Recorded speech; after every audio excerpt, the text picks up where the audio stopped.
Hey, well, welcome back to Exploring Israel for Bible Study. I'm Jeff Baxter. I'm the next generation pastor here at Mission Hills Church in Littleton, Colorado. And thanks for joining me again. I'm going to do something a little bit different during this episode. We're going to go to a place that's also a significant place and a very important place, a place of rest and refreshment.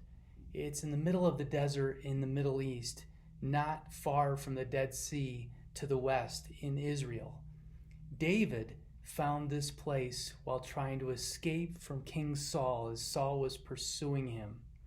What I want to do is I want to read 1 Samuel chapter 24, a little bit of a longer passage of scripture, but I want you to pay attention to the place that we're going to talk about. The place is Gedi.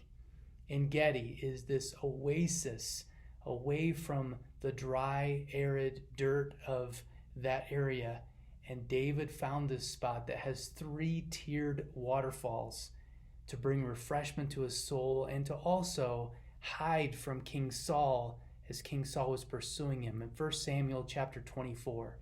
After Saul returned from pursuing the Philistines, he was told David is in the desert of En-Gedi.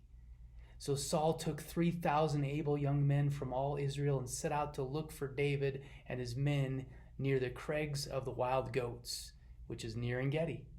He came to the sheep pens. Along the way, a cave was there, and Saul went in to relieve himself. That means exactly what you think it does, and it's in the Bible. Well, David and his men were far back in the cave, and the men said, "This is the day the Lord spoke of when he said to you, I will give your enemy into your hands for you to deal with as you wish." Then David crept up unnoticed and cut off the corner of Saul's robe. That would have been the bottom of Saul's prayer shawl.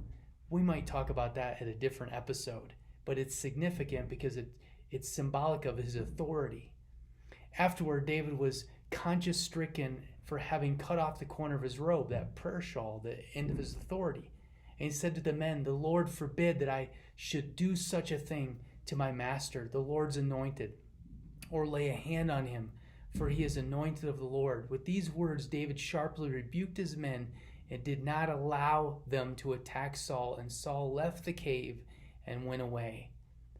If you fast forward, now there's this interaction between David and Saul, a distance from one another, where David holds up the corner of his prayer shawl, the corner of his garment, his authority, and says, "I've taken it away from you." And Saul in that moment realizes that David has spared his life. And he says, "Man, you're more righteous than I am."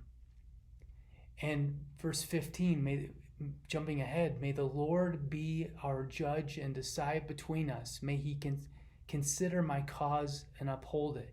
May he vindicate me by delivering me from your hand." When David finished saying this, Saul asked, "Is that your voice, David the son?" And he wept aloud. "You're more righteous than I," he said. "You have treated me well, but I have treated you badly. You have just now told me about the good you did to me, and the Lord delivered me into your hands, but you did not kill me. When a man finds his enemy, does he let him go unharmed? May the Lord reward you well for the way you have treated me today. I know that you will surely be king.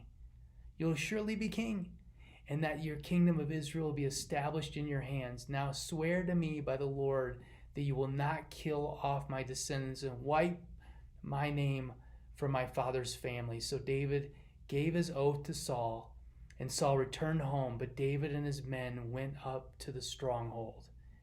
This place En-Gedi is where David took refuge from Saul when Saul was pursuing him. It's in this place that maybe Psalm 18 was written. "The Lord is my rock and my fortress and my deliverer, my God, my rock in whom I take refuge, my shield and the horn of my salvation, my stronghold."